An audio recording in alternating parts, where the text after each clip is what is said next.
Am I on here? Is this, okay. Okay, well, thank you all for coming. I just wanted to introduce Professor Ronald J. Rychlak, the Mississippi Defense Lawyers Association Professor of Law and Associate Dean for Academic Affairs at the University of Mississippi School of Law, where he's been on the faculty since 1987. He's a graduate of Wabash College and Vanderbilt University, where he was the Order of the Coif.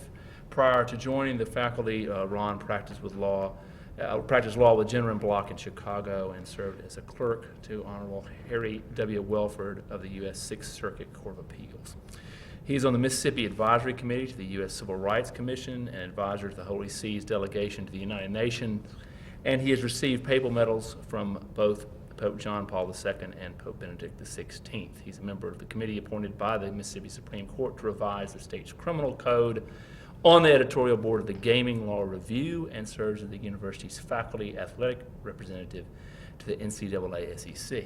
So, go Rebels. All right. Ron is the author or co-author of 6 books, including Real and Demonstrative Evidence, Applications and Theory. Lawyers Weekly USA has called that book a very valuable resource for lawyers looking to stay on top of their changing world. He's also the author of Hitler, the War and the Pope, called the magisterial volume on the subject, and he's a columnist for various magazines. Notre Dame Law Review has been published there, UCLA Law Review, Boston College, among many others. He lives in Oxford, Mississippi, where he knows God's country, with his wife Claire and their 6 children. Ron, of course, is going to speak to us tonight on the papacy in World War II. So I turn it over to him.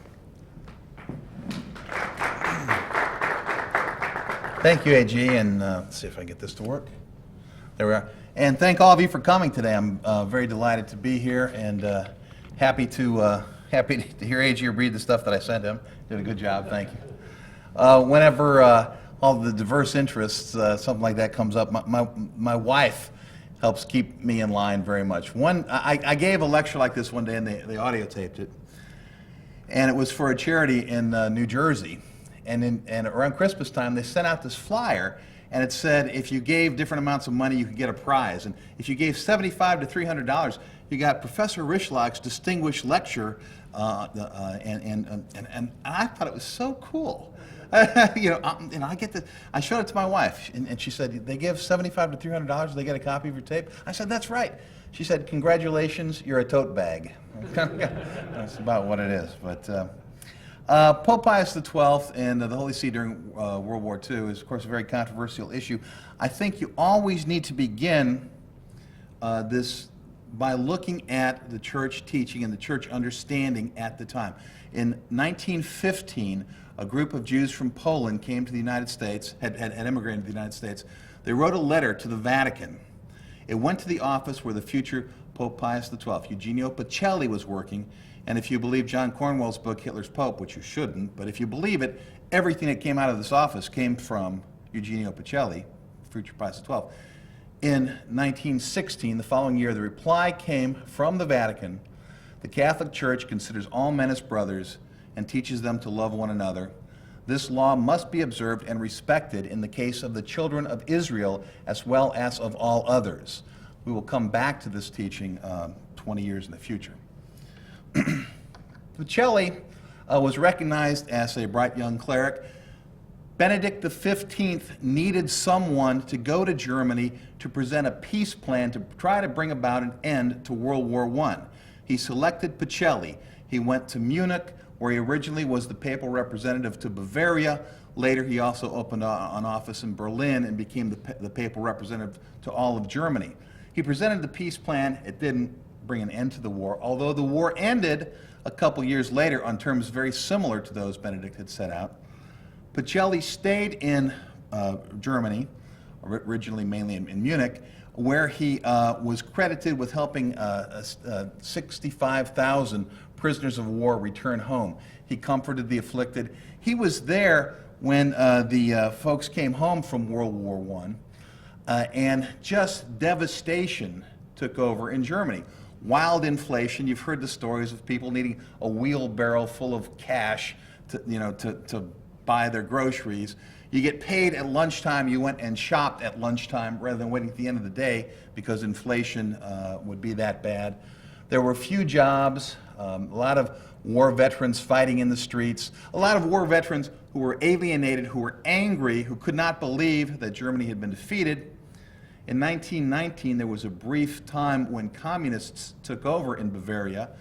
They sprayed, like in the gangster movies, they sprayed Pacelli's house with machine gun fire one time. Another time, they stopped his car at gunpoint. Another time, and this is depicted on the cover of this comic book from the 1950s, another time they went into the nunciature. He was the representative, the nuncio, and this was like the embassy. They went into where he lived, held him at gunpoint. He basically commanded them out. He said, this is a house of God. We have nothing here for you to steal. They took a car, returned it a couple days later. Basically, these guys came back and apologized a couple days later. But very chaotic time. This was the Munich that Adolf Hitler returned to after World War I. He had been decorated a couple times. He actually showed some bravery in World War I. I hate to give anybody credit, but he had been a failure most of his life, but he had done kind of well as a soldier. And he came back, and he couldn't believe, he was one of these guys, he felt that he'd been betrayed by the Weimar agents who had capitulated at the end of World War I. And he was part of this day-to-day discontent that took place. And it's the first great intersection between Pacelli and Hitler. In the course of, in world scope, these guys are in Munich at the same time in the 1920s. 1921, Pacelli quoted in a newspaper saying, just as Bavarians were seduced during the revolution into the extremes of Bolshevism, when the communists took over briefly, so now other non-Bavarian elements of entirely opposite persuasion have likewise thought to make Bavaria their base of operation. He's talking about the emergence of nationalism of what would become the Nazis. In fact, 1923, Pacelli wrote to Rome about the right-wing radicals, the followers of Hitler, who were causing so much trouble in Germany at that time. He in fact pointed to a bishop who was setting a good example by standing up for the Catholics and the Jews against these folks who would later become known as Nazis. We have records of 44 speeches that Pacelli gave in Bavaria during the 1920s as Hitler is coming to power. In 40 of those 44 talks, Pacelli condemned things like nationalism, racialism, anti-Semitism, all things that were central to the Nazis. He didn't identify the party by name, but he identified their ideology. This is a photograph of him leaving in 1929. Benedict XV summoned him back to Rome. He left Germany for the last time. He never returned in 1929. Benedict brought him to Rome, immediately named Pacelli Cardinal Secretary of State. He said, and he clearly groomed throughout the 1930s, he groomed Pacelli to become the next pope. He in fact, this is Pius XI, I think I said Benedict, I'm sorry, but this is Pius XI, groomed Pacelli. He said that Pacelli speaks with my voice as Secretary of State. They work very closely together. Of course, that's another interesting intersection. In 1933, Hitler is elected Chancellor of Germany, and there's a bunch of controversy about that, but I do think one point is kind of interesting. This is a map of Germany at the time. The dark areas are the areas that have heavy Catholic population. The little section up to the right there is Bavaria. You can see a triangle where Catholics were sort of concentrated. The dark areas in this next slide show where the areas that supported Hitler most strongly. And if you look at that, you almost see a mirror image between the Catholic areas, dark, the areas that supported Hitler, dark. The Catholic Center Party was coerced and beaten into submission. It kind of helped Hitler at one point with the Enabling Act. But in general, if you look across the population, Catholics were not the supporters of Hitler as he came to power. Well, of course, one of the big controversies is throughout the 1920s, Pacelli had attempted to get an agreement with the Weimar Republic and the Holy See to get a concordat. Pope Pius XI felt this was the best way to interact with other nations, particularly, by the way, nations you had bad relationships with, to secure the rights of the church. Pacelli did, in fact, negotiate concordats with a couple of individual German states. He attempted to get one with the Soviet Union. Pius XI negotiated them, got them with both France and Italy during this time. Well, there was one on the table, a proposal from the Vatican for an agreement with the Weimar Republic. When Hitler came to power, he said, "We'll take the deal. Hey, Vatican, yeah, we'll take the proposal, the one that you tried to get Weimar to sign and never would, we'll take it." Well, Pacelli is Secretary of State, so this is actually a photograph from the signing party where Pacelli signed it. So some people try to attribute this to Pacelli. I mean, number one, it's always the Pope but this was the Pope's responsibility. And the Concordat, in fact, ended up being a very good thing, particularly as it was used to help many Jewish victims of the Nazis. Excuse me. Often overlooked is a supplemental protocol in the Concordat that assures priests and bishops the right to speak against moral wrongdoing. And that was something that the priests and bishops were able to invoke and condemn Nazism as time went along. They also were prohibited from joining the Nazi party because of the Concordat. So when the Nazis came around and then went up to Protestant ministers and said, you know, it's time to join the party, many of them capitulated. You almost had to. Priests, Catholic priests said, "Oh, sorry, I'm prohibited. I can't join the party." And, you know, by the way, there was no other party at this time. All that was left was the Nazis. Now, a lot of people have been worried about what that meant in terms of the Jews. This is how the Palestine Post reported it in 1933. Pope signs pact with Germany, Jews must be treated with Christian charity. It was clearly part of the agreement, understood at that time, when this was signed, that it was not something to be used against Jewish people. In fact, it's also worth noting that the Concordat was signed after Germany had signed the Four Powers Pact with Great Britain, France, and Italy, after Hitler's delegations were recognized at the League of Nations, after the Soviets had renewed a trade agreement with Germany, and after the UK had renewed a friendship agreement with Germany. So you're going to find critics sometimes who say, you know, the Pope, Hitler came to power and the Pope immediately signed an agreement with him. Pacelli signed the agreement. It's a red herring. It's not something that in any way indicates sympathy on the part of Pacelli for the Nazis. In fact, at the Nuremberg trial, German Foreign Minister Ribbentrop testified that they had a whole desk full of protests from the Vatican regarding breaches of the Concordat. Many of them, including the very first one, related to maltreatment of Jews. The very first one related to the German boycott of Jewish shops. The Vatican filed a protest saying that was a violation of the Concordat. Whenever the Catholics protested against how Germans were treating the Jews, the German response was, you're getting involved in politics, you're getting involved in political matters, stay out of that, that's none of your business. Here we see a comic from the Schwarzkopf, the publication of the SS, 1937. We've got the priest there, supposed to be tending the sheep, but he's got his nose buried in the newspaper, politics, you can read that even if you don't know German. And the swine have been devouring the sheep. It says, feed my lambs, but the priest isn't doing the right thing.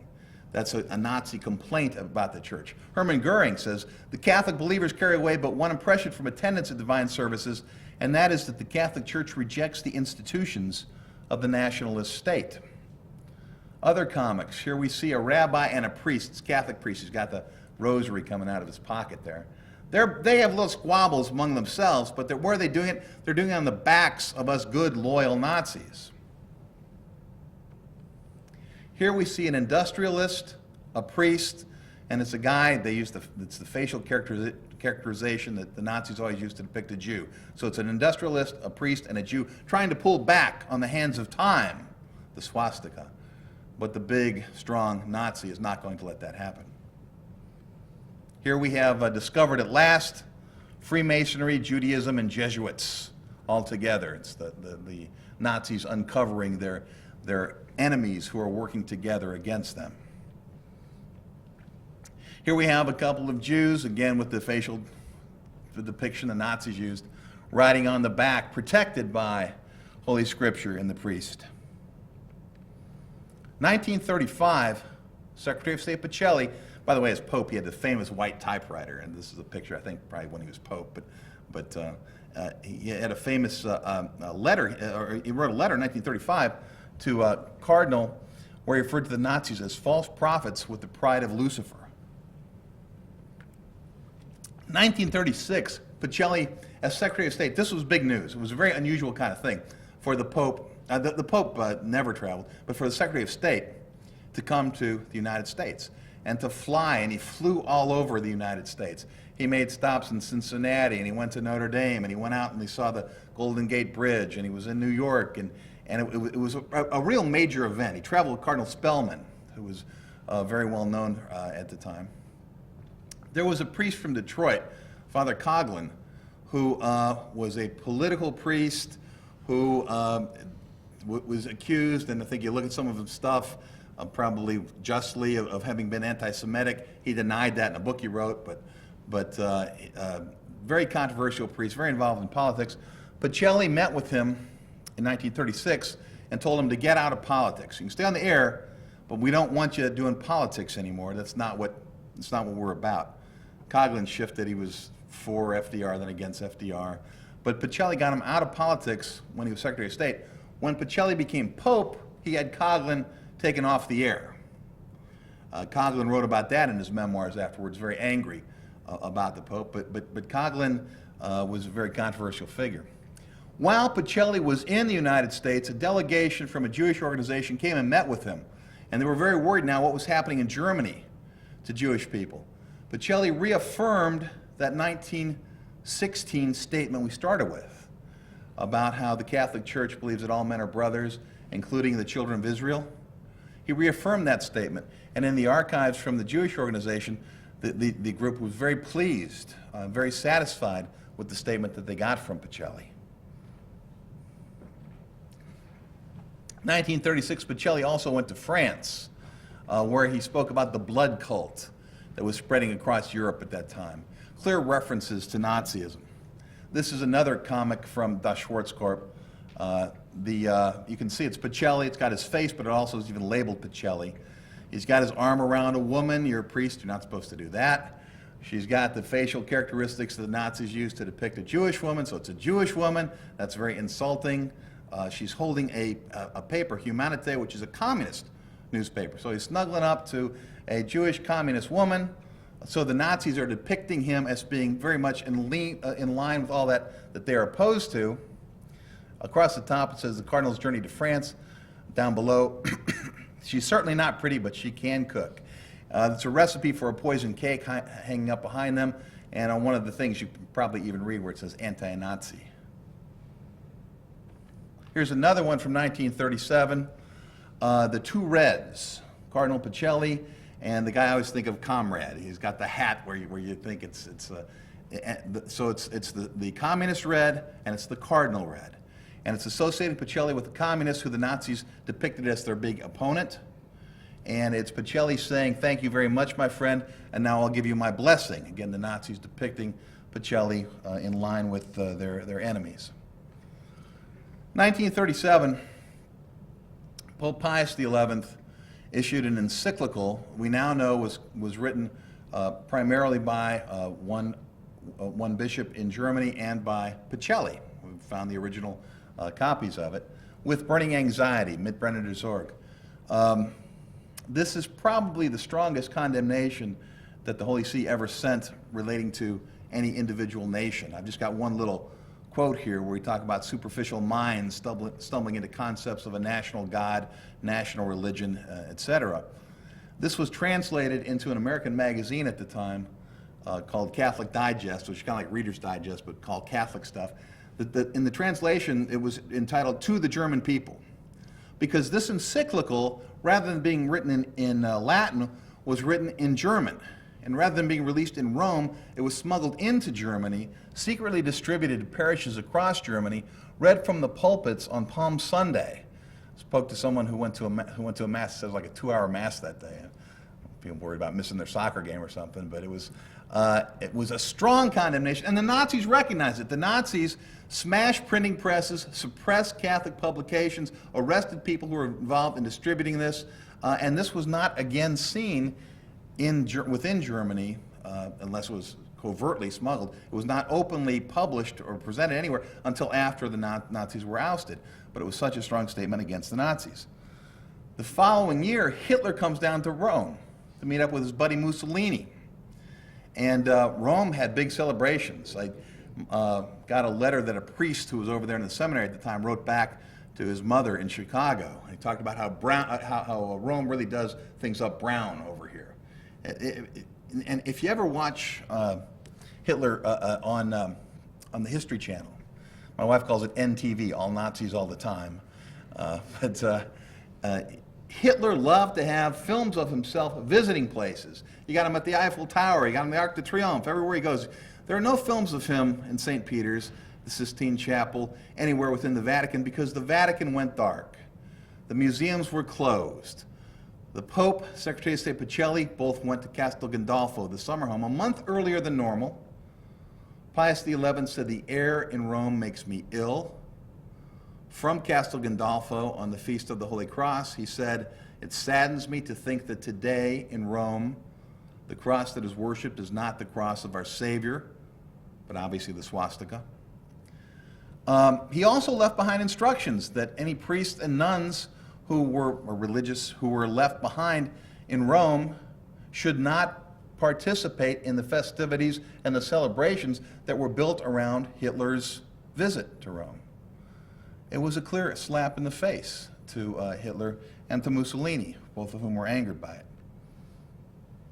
Hitler, you got to remember at this time, Hitler was still a very popular figure within Germany and other areas in the world.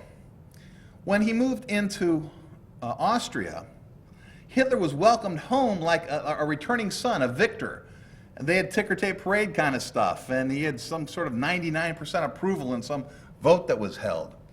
The Catholic bishops, including Cardinal Initzer, pretty much openly embraced him too. They welcomed him. They issued a statement welcoming him to Austria.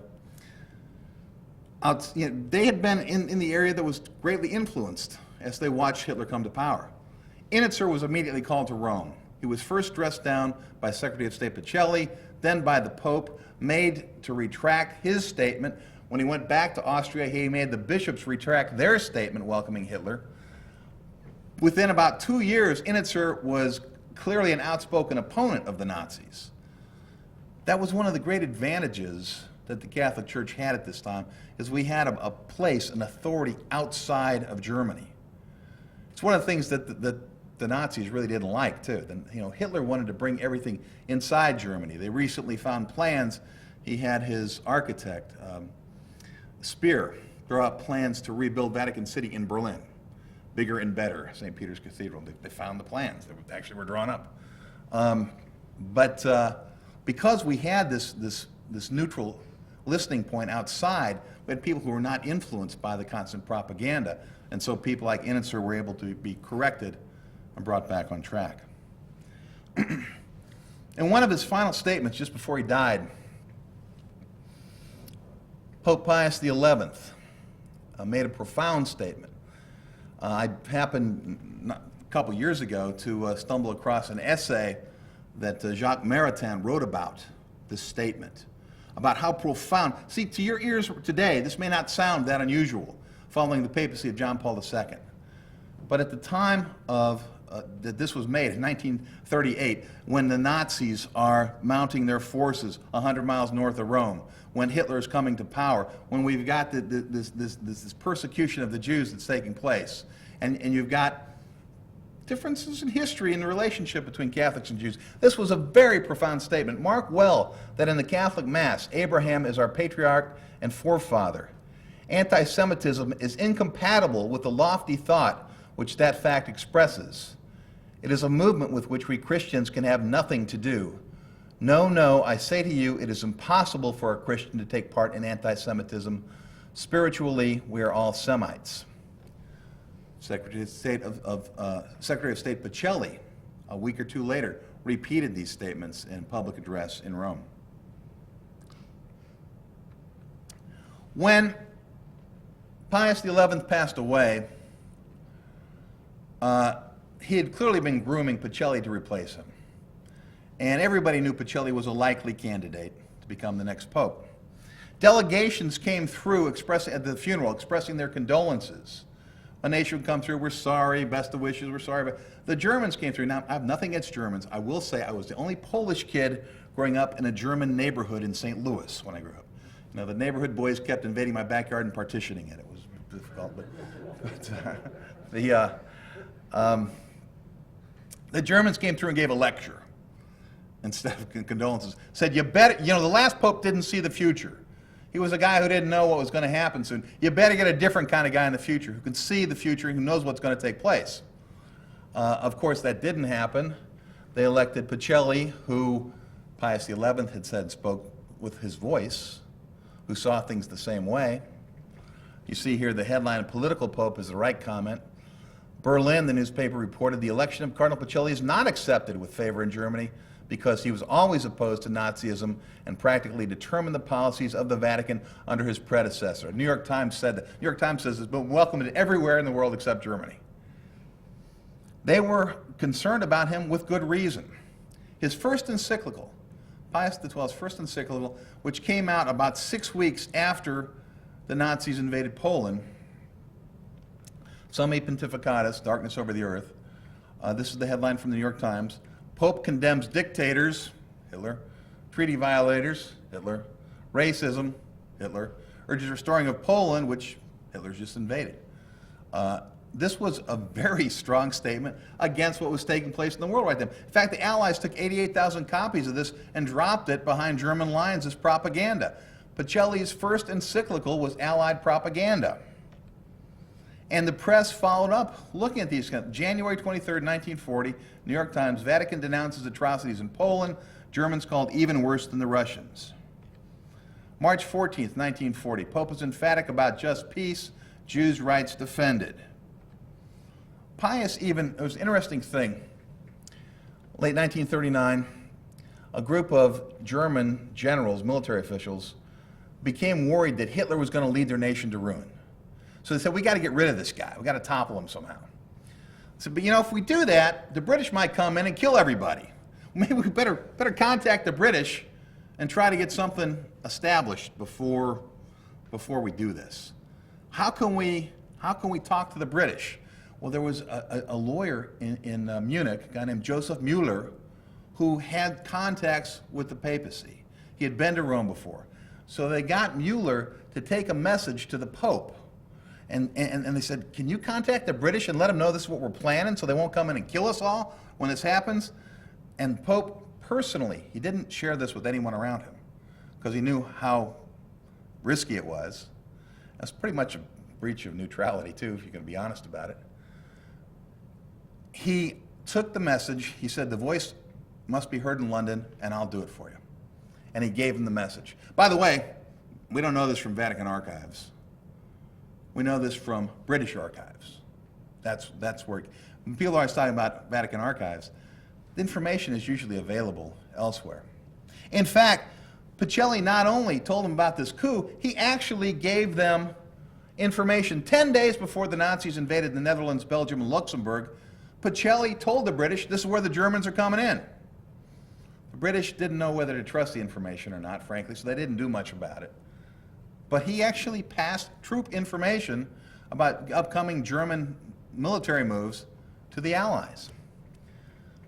When these nations fell, Pacelli sent open telegrams to the leaders, commiserating with them, telling them, you know, this is a horrible thing that's happened, better days will come, you know, that kind of stuff. But it was, again, a big slap in the face. Mussolini was outraged by this, that the Pope would do something like that. Christmas Day, 1941, the New York Times said, the voice of Pius XII is a lonely voice in the silence and darkness enveloping Europe this Christmas. The Pope put himself squarely against Hitlerism. June 4th, 42, fascist pressure on Vatican fails. Mussolini unable to bring Pope to take stand on Axis side in war. August 27th, 42, Vichy seizes Jews, Pope Pius ignored. I apologize, by the way, for using a green highlighter. When I was doing my initial research, I did not know I was going to be making slides. This kind of came about later. Fascist paper in complaining here, again, a Nazi fascist paper, complaining that the church's obstruction of the practical solution of the Jewish problem constitutes a crime against the new Europe. The Vatican's solution to the racial problem depicted in the comic is to lecture the stork. All you're going to do is lecture the stork. Now, we're Nazis, we got a better plan here. The Pope's in our way. They're complaining. It's a very subtle complaint, but a profoundly evil complaint when you think about what this is really saying here. 1942, in his Christmas statement, Pope Pius XII spoke of hundreds of thousands who, through no fault of their own and solely because of their nation or race, have been condemned to death or progressive extinction. As he made this statement, as he did with many others during this time, he used the word stirp. I think that's how it's written. I don't know if that's the correct pronunciation, but it was a word that was well understood to refer expressly to Jewish people at the time. It doesn't literally translate that way, but in Vatican circles at least, it was well understood that that's what we're talking about. The American bishops in 1942, invoking Pius's name 3 times, and really I've condensed this down tremendously, it's like 2 pages, newspaper pages, so we feel a deep sense of revulsion against the cruel indignation heaped upon the Jews in conquered countries. We cannot too strongly condemn the inhuman treatment to which Jewish people have been subjected in many countries. I found this document, these original documents, in Cardinal Smelling's papers at Dunwoody. They've got his papers preserved there at the seminary at Dunwoody. There are also letters back and forth between Spellman and Pope Pius XII, where he thanks them for their collaboration on this, where very clearly they were working together and making this statement. The other thing is, I did this talk about 2 weeks ago, and I had a flag that had 50 stars, so I just changed it. That's the flag with 48 stars now. Somebody corrected me after my talk.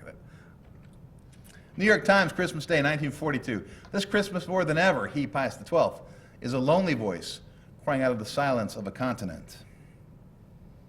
Whoops, went too far there. Now, thousands of Catholic priests were sent to concentration camps too, because wherever the Nazis went, they wanted to take out whoever might be a threat to them, and priests could be a threat because they could mobilize people, make things difficult. So about 5,000 Polish Catholic priests were sent to concentration camps, 4,000 alone around Dachau. 2,500 of them died there. Some were killed, many, died from disease and stuff. The Pope's response to the priests being placed in Dachau was the same response to Jewish peasants being placed in concentration camps. He used diplomatic interventions. He made political maneuvers. He did what he thought was most appropriate. But it's not like you see all sorts of overt actions when it's Catholic priests and nothing when it's a Jewish peasant. You see the same approach used both times. So if we're trying to analyze someone's motivation, which so many critics try to do, I don't think there's any case to be made for anti-Semitism here. Clearly he was not opposed to Catholic priests. He did things the same way regardless of who the victims were. He used he used Vatican radio and Vatican newspaper very strongly. That's where a lot of the stuff most clearly comes out. The Nazis called it the evident mouthpiece of the Jews and said, like Vatican radio, L'Osservatore Romano had joined the cause of the Allies. If you read through the issues, it's hard to deny that. After Kristallnacht, the Night of Shattered Glass, you find essays for 3 days about the outrages that are going on, things like that. And you say, well, there should have been more. Maybe there should have been, but this is the only place it appeared. You didn't find it elsewhere. The Vatican was also known, and particularly the future John the 23rd, Roncalli in Turkey did a lot of this, distributing false identity papers. Because let's go back to the Concordat. To the Catholic Church, what makes you Catholic? Baptism. To the Nazis, what makes you Jewish? It's a racial matter. It's not a, but for the Catholic Church, a Jewish person who's baptized is Catholic. And that's the only thing that matters. And under the terms of Concordat, the church had standing to protect and object to maltreatment of Catholic people. So they provided false identification, sometimes actually went through actual baptisms, many times handed out false baptismal certificates, so that Jewish people could claim status that would allow the church to protect them. Fascinating case of one church in Hungary, and I'll get the numbers wrong, but basically they averaged about 5 conversions a year until the Nazis moved in. Then the first month they have like 12 conversions that month. Then the next month they're 30. Then the next month they're 300. I don't think these people are all going through baptisms. These are people the church is giving identification to help them. Brings up the interesting case of Edith Stein, St. Teresa Benedicta of the Cross. Woman born to a Jewish family, raised an atheist, went to college, studied philosophy, that drew her to Christianity. Studying Christianity drew her to Catholicism, ultimately to become a nun. When the Nazis came to power, her order sent her to Holland, so she'd be safe because they're worried about her background, being raised from the Jewish family. When the Nazis moved into Holland, the Catholic bishops and the Protestant leaders went to the Nazis and said, if you begin deportations, we are going to come out with a strong statement against what you're doing, and we're going to shout it to the world. The Nazis said, you better not do that, you'll regret it. The Protestant leaders stepped down, did not issue a statement. The Catholic bishops said, we're going ahead, we're making the statement. And in result, Goebbels, if the Catholic clergy can thus ignore negotiations, then we in turn are forced to consider the Catholic full-blooded Jews, like Edith Stein, as our worst opponents and take measures to ship them off to the East as quickly as possible. Edith and her sister were indeed sent to a concentration camp. They died there or on the way there. There's some dispute about that. But this word came back to the Pope. And you know, that's one of those pieces of information. What's the result of the statement? It was not good in this case. There was another time where the Pope had a strong statement smuggled into Poland. The later cardinal, but at that time bishop, who received it inside Poland, tore it up, sent a note back, said, Holy Father, thank you very much for your feelings, but if we read this from the pulpit, it's going to cause people to die. Please don't make statements like this. Those are points of information that had to affect the judgments Pius XII made. Now, when Hitler broke up this happy wedding and invaded the Soviet Union, a lot of people thought that the Pope might give a blessing to this crusade into the godless Soviet Union. And there were some priests who, in fact, did give blessings. Not only did Pius refuse to give a blessing, he made those priests retract their blessing. He said, this is not a godly union, this, a crusade. Blessings cannot be upon this. Unfortunately, there are some books and stuff that don't have that story correct in it. Had an interesting correspondence with a history professor at Notre Dame who included that in an audio tape set he made, and after a long exchange, he agreed that he was wrong. He should not have included it in there. The Vatican itself became a wartime sanctuary. In 1943, Mussolini was ousted. Hitler heard about it on the radio in Berlin, and he immediately thought the Pope was involved. Whether the Pope was or not, I don't know. But he's an ally with Italy at this time. You got to realize this. He invaded an allied nation. He sent his troops down and occupied northern Italy, surrounding Rome, recognizing the line on the ground between occupied Rome and neutral Vatican City. You got soldiers on one side, Nazis with submachine guns, and you got the Swiss Guard with their pikes on the other side. And you've got people making mad dashes in one way or another. You've got not only Jews, but you've got downed Allied airmen who are trapped behind enemy lines.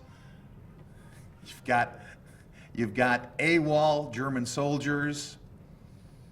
You've got a whole bunch of folks who are in need at the time, and that the Vatican became The Vatican repeats Pledge of Haven. Church will always provide sanctuary for all. And you may remember when Gregory Peck was a priest briefly. This is the movie The Scarlet and the Black.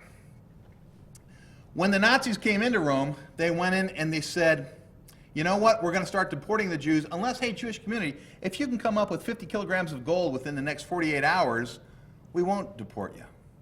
So the Jewish community began gathering gold up.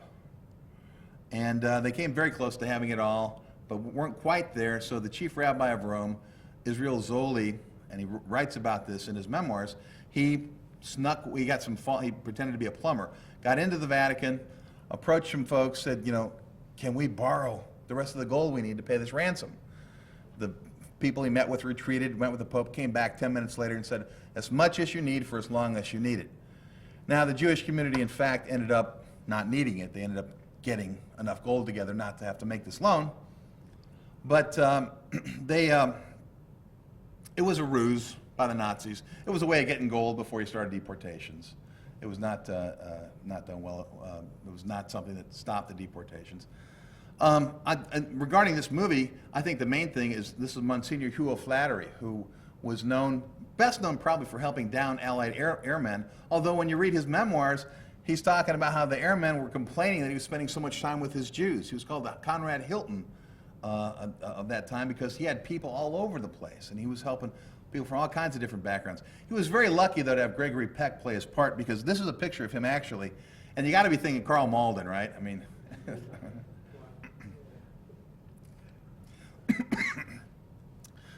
The Vatican began a rescue operation that was really enormous in size at this time. Here you see the Pope overlooking all these loaves of bread that were about to be distributed throughout Rome on trucks like this, where every church building, whether it's a seminary, a convent, whatever, were put to use sheltering Jewish people, other people too, but predominantly Jewish people.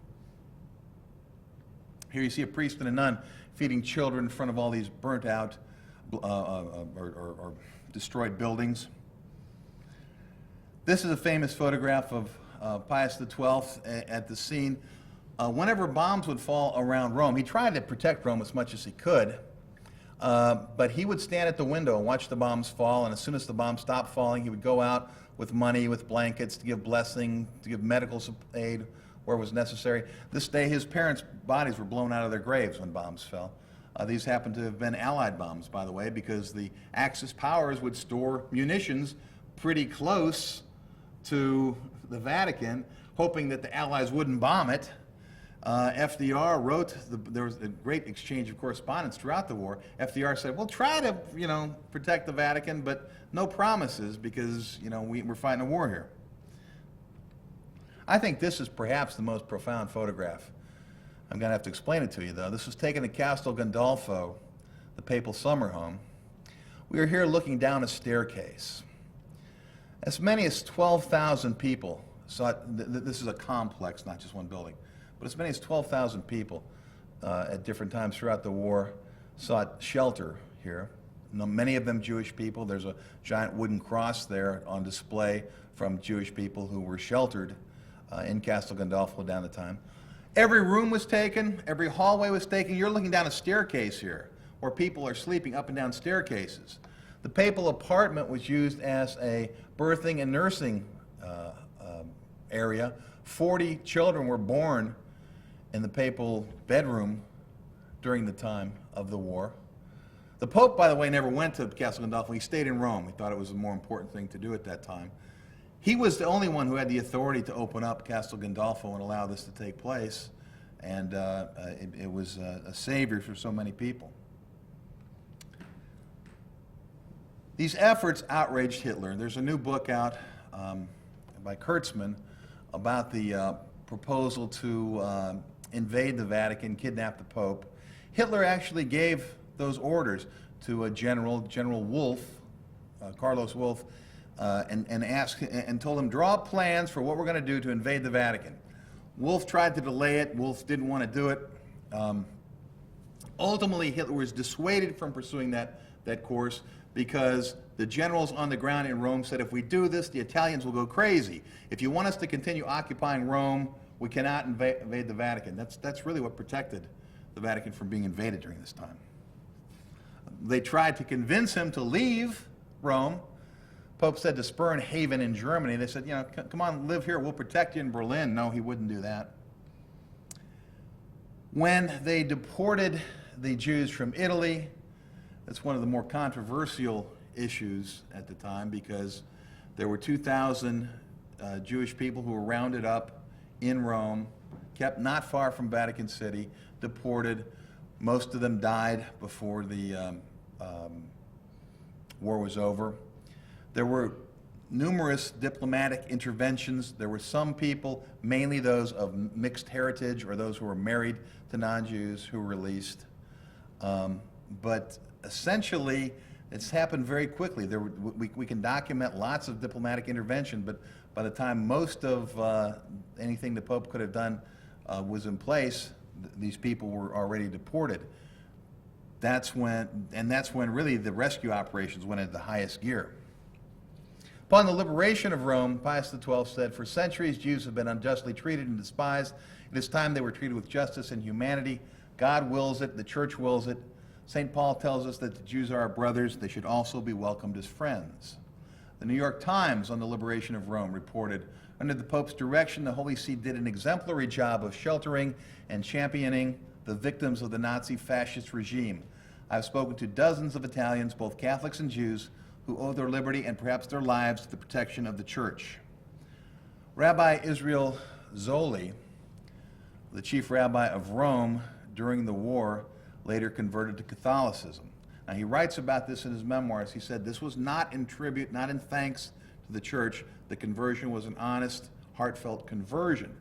However, he selected the name Eugenio, Pius XII's Christian name, in tribute. He had the Pope be his godfather, his sponsor, in tribute to the Pope for all the Pope had done to help Jewish people during the war. Chief Rabbi Herzog of Palestine wrote, "The people of Israel will never forget what His Holiness and his illustrious delegates are doing for us, unfortunate brothers and sisters, in the most tragic hour of our history." FDR, 1944, wrote Pius, "I should like to take the occasion to express to His Holiness my deeply felt appreciation of the frequent action which the Holy See has taken to render assistance to the victims of racial and religious persecutions." The Israeli consul in Israel spent 6 months studying in the archives at Yad Vashem, concluded that the Catholic Church saved more Jewish lives during the war than all other churches, religious institutions, and rescue organizations put together. After the war, Pius XII, often thought of as cold and reserved, was actually considered the most outgoing of any pope who had been. He was very sick his last 4 years and very withdrawn, and he almost died.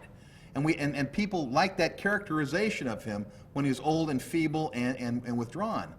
But during this period, everybody came to see him. There's a film of him watching the Harlem Globetrotters doing their stuff. They're playing Sweet Georgia Brown. He's tapping his foot. His favorite movie actor, Clark Gable, comes to see him. He spends 2 hours talking to him, keeping the future John the 23rd waiting in the hallway until he gets done. There's my favorite one, though, is there's an American diplomat who comes, and they had been in Germany in the 1920s together. And he comes to him, he says, "Holy Father, I guess we did not represent our nations very well back in the 1920s. And Pope said, "Well, what do you mean?" He said, "Well, I wrote back to Washington like you wrote back to Rome that this guy Hitler would never amount to anything." The Pope says, "You must remember, back then I was not infallible."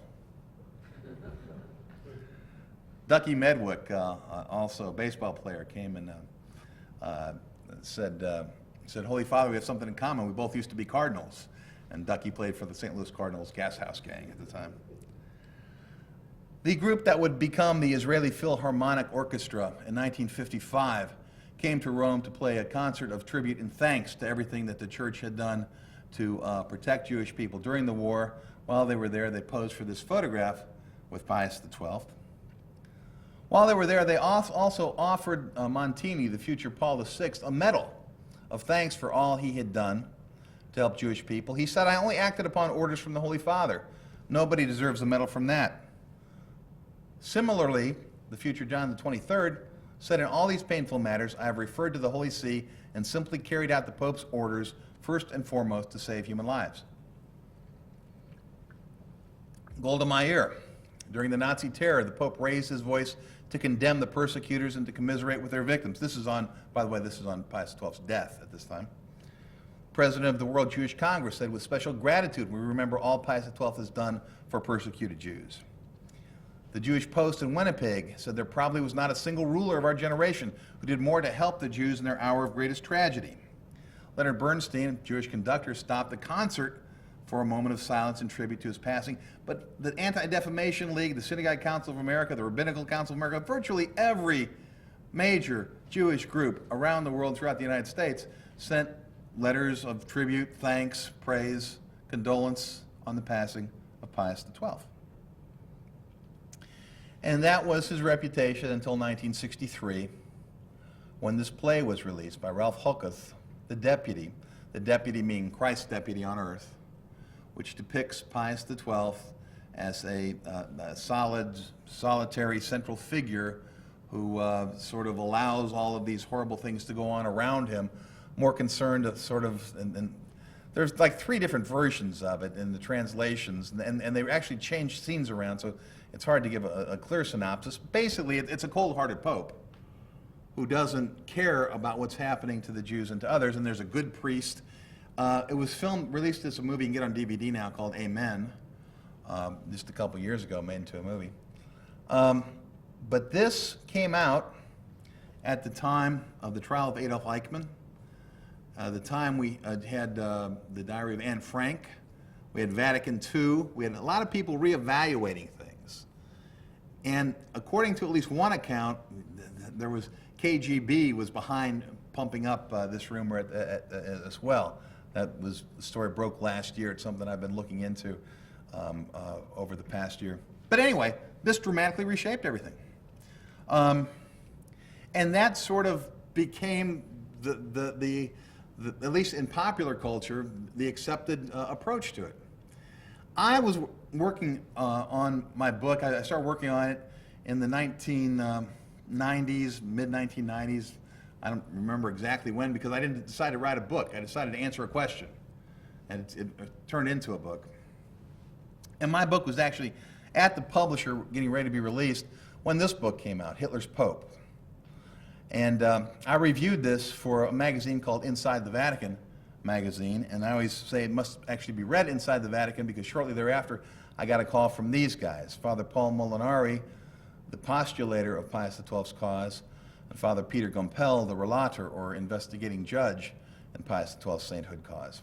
And what they did is they asked me, would I come over to Rome, and would I simply, we're going to give you an office, we're going to give you the documents that John Cornwell used in writing Hitler's Pope, and we want you to just tell us whether he was fair. That was all the guidance I got. Here's your office, here's the stuff he had, tell us whether he was fair. This was quite a task.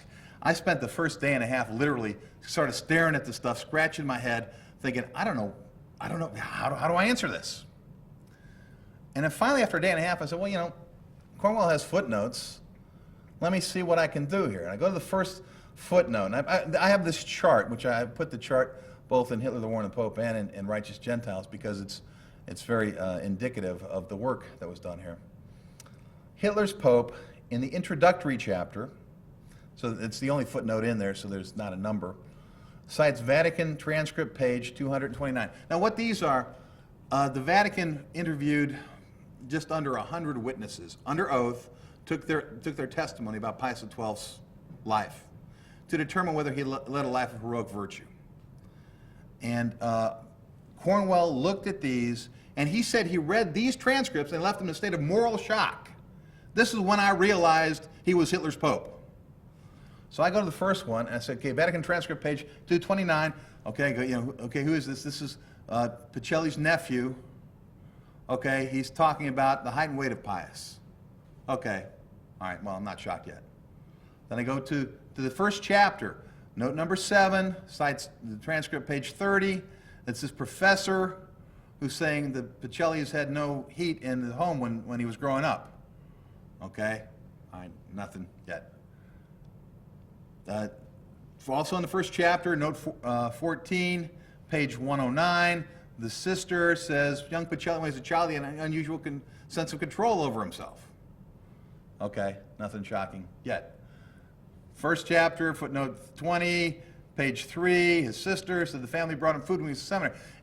Okay, now I'm going through this. He has 30 citations, only 30. And it was, tell us about at the 20th one when I realized what the game was here. There was nothing shocking in this testimony at all. And I go through all 30 citations, the only 30 citations he has. And there is nothing shocking, nothing that could lead an honest person to be in a state of moral shock like Cornwell said he was. He and I had an exchange in a magazine. It's defunct now, but it was called Brill's Content Magazine. And I brought this up. And I said, there's nothing shocking in this testimony. He said, oh no? What about the testimony? There was testimony from one witness that Picelli had a flirtation with his housekeeper. Isn't that shocking? What a dull boy our professor must be, referring to me. That's what Cornwell wrote. I wrote back, said, I may be dull, but it's got nothing to do with the Jews, the Nazis, the Holocaust, anything like that. Moreover, the actual testimony was Picelli heard there was a rumor out there, demanded a full investigation, was cleared, and was pleased that he was cleared. That's actually what the testimony was. But I mean, I gave this to Cornwell, I laid it out there. What left you in a state of moral shock?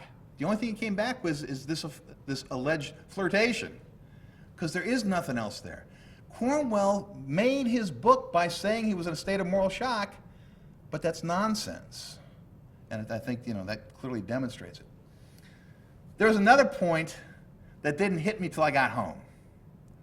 All right, I get home and I'm looking at my copy of Hitler's Pope, and I called up Father Gumpel and I said, can you mail me the dust jacket of a copy of Hitler's Pope that I used when I was in Rome? And he said, yes, as long as you promise to mail it back. It's the Vatican, they weren't going to give me a dust jacket, so I got it and I scanned it. This is it. This is actually the one I had in Rome. I scanned, I had to mail it back.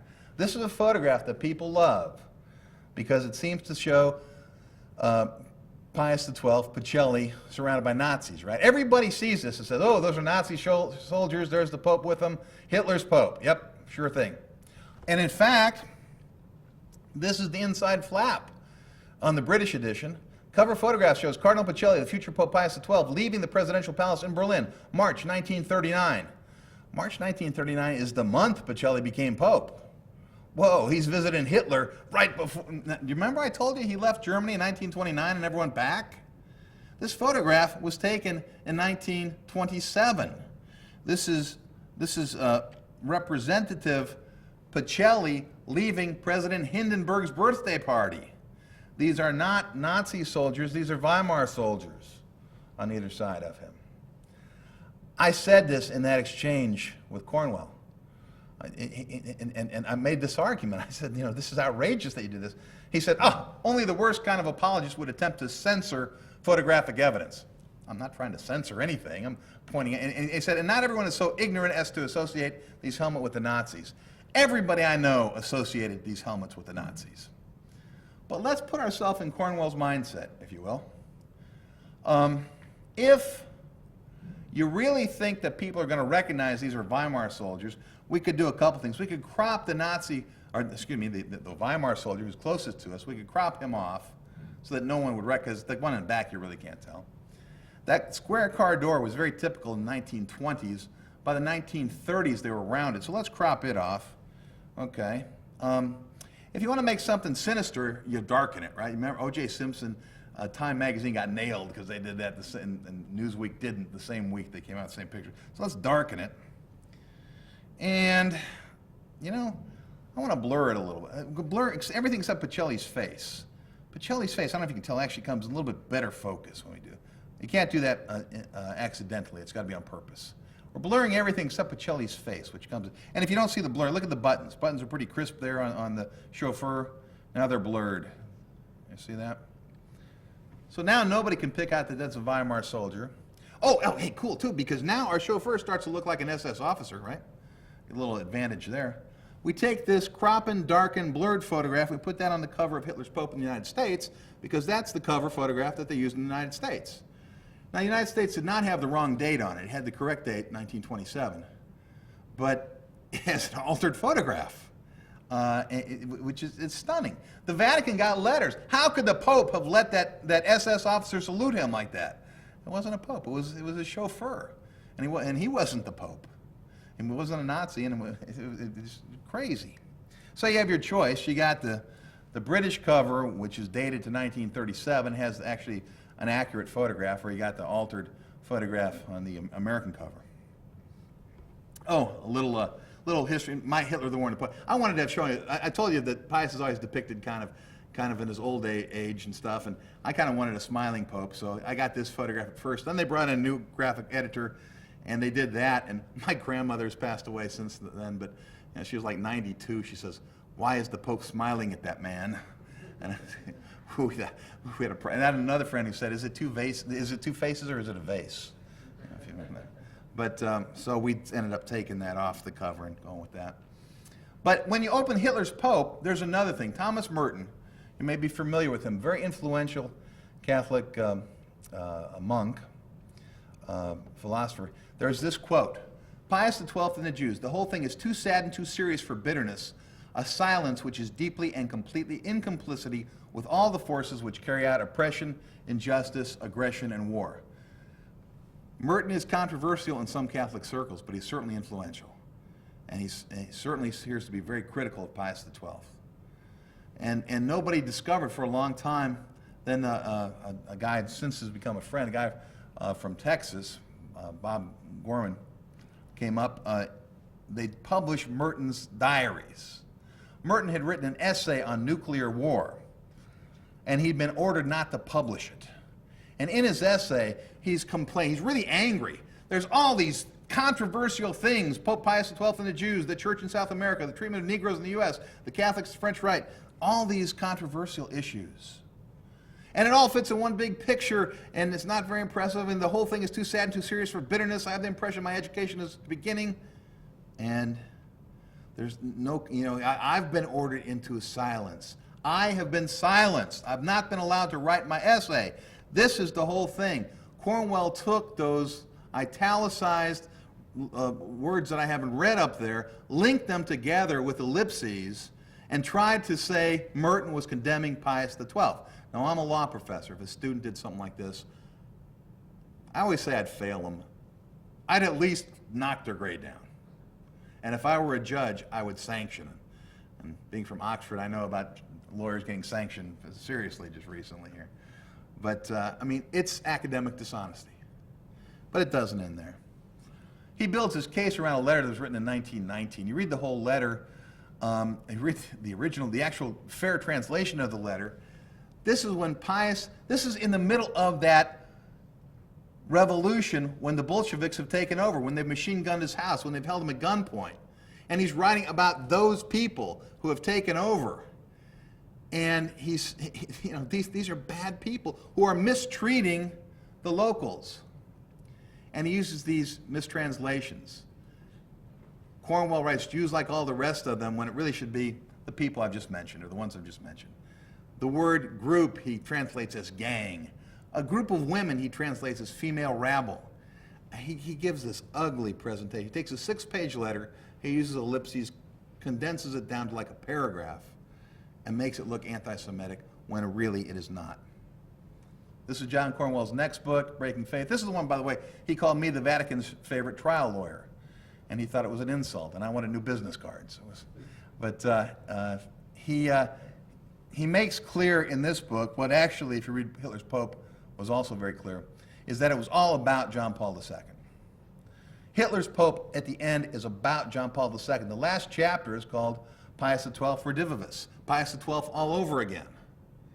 He said Pius XII led the world to World War II and the Holocaust. John Paul II is leading us to a bad situation too. We got to get a different kind of Pope next time. John Paul II called Pius XII a great Pope. They were very similar in a lot of ways. But it's not what Cornwell wanted. Cornwell, and if you look at Cornwell, you look at James Carroll, you look at so many of the critics, James Carroll calls for Vatican III, where we will acknowledge error in the gospel, learn to preach against the gospel. They're trying to reshape the church. And that's what in the end, that's what Hitler's Pope was about. What they really did not want was this. They did not want the Ratzinger papacy. They got it. I think we're blessed by that. Pius XII said, if only peace could be had by the crying of peace, peace, but no, he knew it took action. No individual did more than Pius XII, and everyone knew it at the time. The Nazis despised him, the rescuers cited him as their inspiration, and the Jews thanked him for all he did. They are the witnesses, they are the people we need to listen to, and I appreciate you for listening to me tonight. Thank you very much.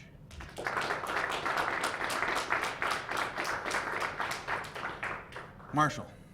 Well, I can see why you on the back and spending time with it. It's a very effective presentation. I have kind of two detailed questions and one broader question.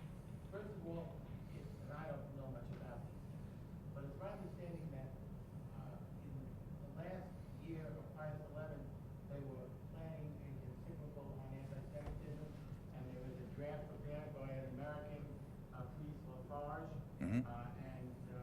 Then it vanished into thin air when Pius XII came in, and I just don't know about that. Let me answer that so I don't lose track. That's the so-called hidden encyclical. There's a book about it. Pius XI, shortly before he died, did consider doing some sort of encyclical on anti-Semitism and racism, what was going on. He got 3 priests to prepare papers for him, not drafts. That's one of the big mistakes often. These were papers that would form the basis of an encyclical, but it was not a draft encyclical. Lafarge was one. There was one from France and one from Germany. The paper was completed. The paper's been found. The paper, if you look at it today, you'd be offended by some of the anti-Semitism that was in the paper, frankly. And even if you read the book, The Hidden Encyclical, they make clear when it was on his desk, basically, or on his nightstand when he died. There are no notations that indicate that Pius XI ever saw it, and it was taken away, and there's no indication that Pius XII ever saw it. It's John Cornwell and others have said that actually, Cornwell does the greatest job of all. He says Pacelli wrote it, that's why it has anti-Semitism in it, but then Pacelli buried it when he became Pope. But in point of fact, there's no evidence that Pacelli ever saw it. Pacelli did work with Lefebvre on his first Somne Pontificatus, which has a lot of language very similar to what was in that draft paper, which the Allies, as I pointed out, used as propaganda against the Nazis, dropped it behind enemy lines. There's just nothing to support the theory that there was a draft that Pius XII buried or hid. Okay, next question. No. My thing, I really want every question. I want to answer everybody's question. Well, the second thing is there's at least a view, I don't know the truth of this, but it's after the war, when indeed I think that Rabbi Herzog went to discuss the question of the return of Jewish children who had been placed in Christian homes, maybe baptized, I don't know, and there's at least a view that this was, that when the French people were prepared to do it, the Vatican may have held it back. I don't know, I'm just asking. Yeah, this was a story that broke about, and got big anyway, it's been floated at different times. I got big about 3 years ago.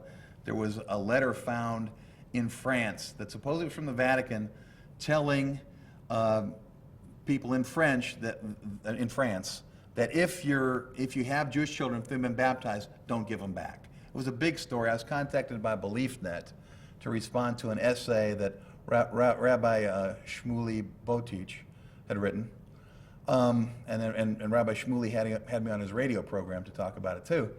I immediately noticed that the letter was in the wrong language, it was not on letterhead, and it was not signed. All of which, I thought, you're rushing to judgment here. Daniel Goldhagen also wrote a real nasty essay about that. Well, it wasn't too long. It was within a couple of weeks they found the original draft from the Vatican. And that draft said, look, you've got Jewish children. If an agency comes around and wants to take them to Palestine, didn't have the state of Israel yet, but wants to take them to Palestine, you may not just dump these kids on the first Jewish agency that comes around. That's what the instruction was. It said things are completely different if it's a family that comes around. This is not about keeping kids from the family, but it was, we have a responsibility. We made promises to the families, and you can't just dump kids on agencies when they come around. In fact, in the process of this, we also found only a couple of, really I can only think of one, I think there might have been another, I can only think of one at the moment, where this precise issue, as a Polish woman, it actually made its way up to the Pope. She had some Jewish children, she'd come to love them. I did not want to let them go. And the appeal made its way all the way to the Pope, and she said, you know, do I have to return these kids? The Pope said yes. And moreover, you have to do so happily as a Christian. That's your duty and your obligation. At the time, and I've got some citations to this in Righteous Gentiles, at the time, there were Jewish organizations that kind of looked into this, all of which said, you know, we found hardly any examples of situations where the kids were not returned. There were some. When they did, that was clearly at odds with what the church was telling them to do, with, at least what the Vatican was telling them to do. I won't monopolize it, but my third is a bigger question.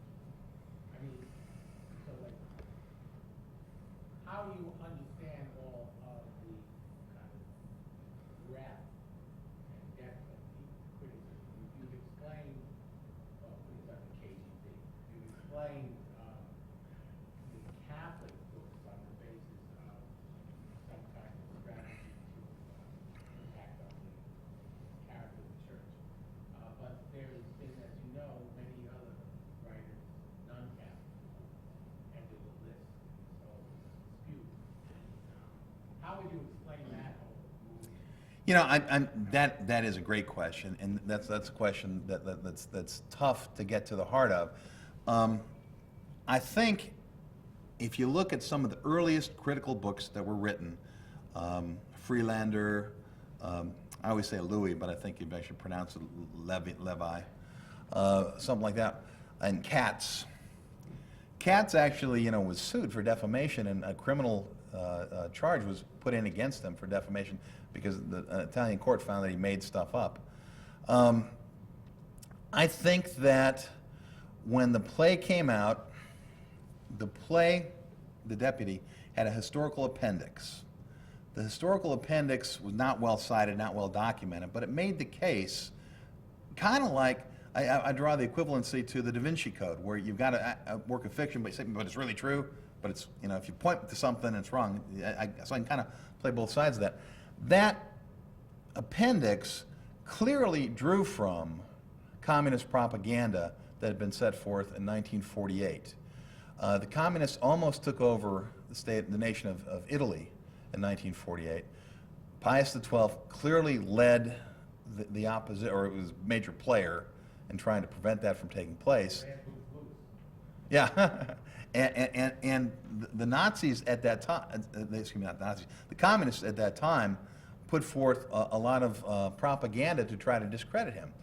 And that floated around. It had no traction in the 1940s in the West, you know, in some small pockets it did, but basically it got no traction until the play, and then the 3 books, and then you got people who are far enough separated from it, and then I think you got a lot of people who grow up believing that, who, you know, they encounter this for the first time, and they believe it that way, and if you start to look at something that way, and you ask yourself, why did Pope Pius XII not just come out and say, Hitler's an evil, terrible tyrant, and the world needs to come down on it? And yes, if you approach it from that angle, it's easy to come to the point and say, well, you know, he should have. If you approach it from where he was, and you look at the information that's coming into him, it's easy to understand what he did. So I think it's a shift in perception. It's sort of the initial starting point, and it's you know, I think the early folks who wrote these things probably were well intended, but wrong. They didn't have a lot of the documents we have now. There's still the whole argument about archives, but we do have the Acts and Documents collection, which shows an awful lot of stuff that most people don't even look at. I don't know if I answered your question well enough, but. Well, I could, fair answer. What about Croatia? Croatia, I got a whole section in Righteous Gentiles about that.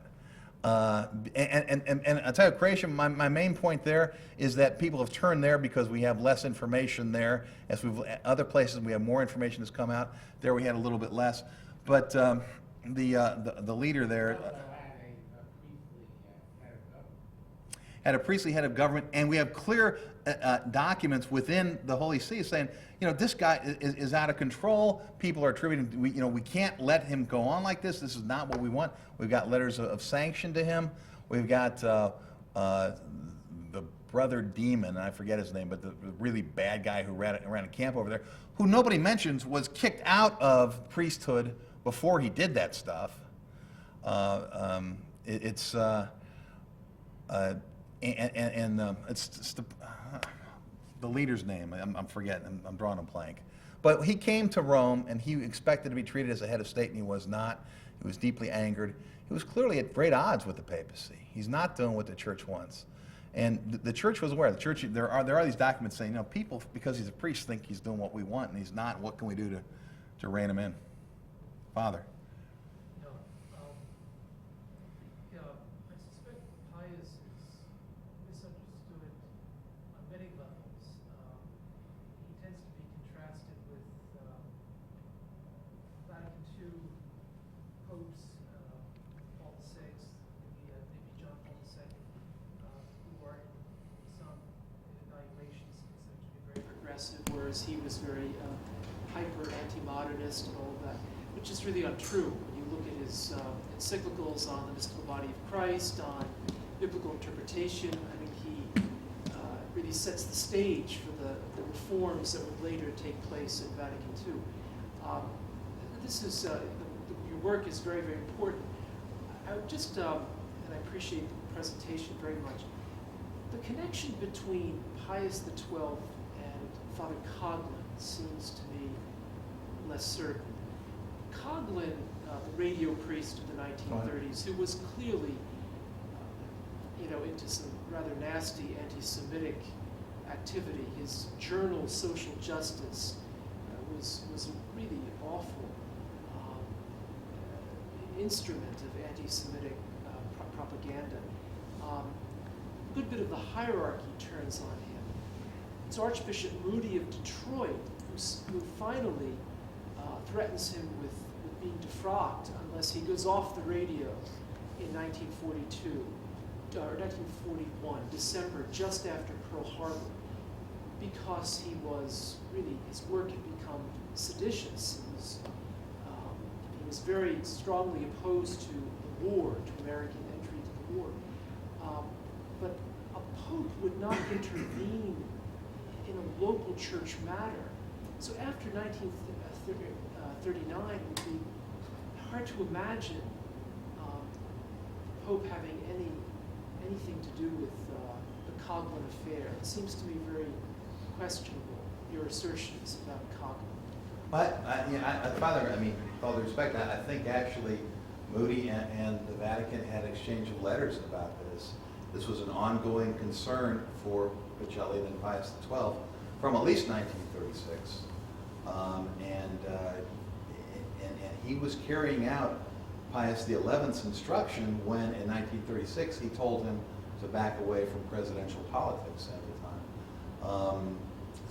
I would grant you that it's unusual that you would find something like that, but I would also say I'm aware of a parish in Indianapolis during or just after the war where the priest vowed that there would not be a black, an African American, coming to that parish, and that was reported to the Vatican, and the priest was removed through the Vatican. So I grant that it's unusual that things are done at that level, but there were also, in the midst of war, some of these things, and of course Spellman, I don't know what role Spellman might have had. Spellman and Pacelli were very close.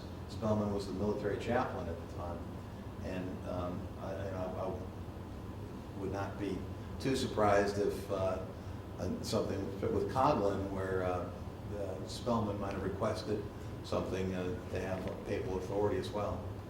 These these letters between Moody and the Holy See specifically reference the Codman affair? You know, before I go too far out on a limb and promise that, I would need to go back and look at it, but I'm quite convinced that Pius had a role in having Coghlan step down. And I'm aware of Moody as well, having been at odds with Coghlan. By the way, I'm only reluctant to flat out call him an anti-Semite. And I guess I'm not really reluctant to do that, but I do know he wrote a book saying I'm not an anti-Semite, and I decided I don't know how you deal with that. That's the only reason I hesitate from just flat out saying that. He seemed to me he was all over the board on different things earlier, and he kind of shifted later in life. Any other questions? Yes. Yes, thank you for a wonderful talk, which unfortunately is the very beginning of. But I did want to comment. I had a chance to talk to Rabbi David Dalen, I'm sure you're familiar with, who shared your thesis that so much of the intensity of this campaign against Pius XII was by largely Catholic authors who were using him as a kind of a totem or proxy for going after, at least at the time, John Paul II. So I was kind of interested to hear you simply volunteer that, since I meant to ask you that. I was curious on your thoughts on Mitbrunnender Sorg, the encyclical which was released in German in 1937, and some of the criticism that's been made of that is, while certainly criticizing the Nazi regime for its race categories and use of them, there was a failure to more explicitly condemn the specific attacks on the Jews in Germany. That wasn't really maybe the heart of the encyclical, although it was certainly mentioned in passing. I don't know if you had any further thoughts on that, if that's a valid criticism, or if there were other motives at work, why they didn't take that tactic with that encyclical. Yeah, well, it's certainly worth mentioning. Within the last 5 years, new archives have been opened at the Vatican that relate to the 1930s. And those archives, in fact, have early drafts of that encyclical. And there, a guy named Godman, Paul Godman, I think, wrote a book where he looks at these. Excuse me. He's a little bit critical of the church for not taking the stronger statements, the stronger drafts they had going. But the thing I do when I look at this, I see you had Pacelli and Pius XI clearly going back and forth on these drafts. Are we more bold? Are we less bold? Are we in the middle? Where do we go? And they ended up, and there are little notes back and forth too. They're trying to figure out what's going to be effective and not lead to more persecution. And they're making a judgment call. And in retrospect, we're free to question that and ask whether they made the right call or not. But it's not that they were uncaring, and it's not that they were unaware. It's that they're trying to make a tough judgment call as the Nazis are and you don't know where it's going to go. And even if they were wrong in retrospect and make some of the judgment calls, I don't think you can criticize them, for not caring or not understanding or being callous about these things. They clearly did care. Any other questions? Well, I appreciate your attention. Thanks for coming today.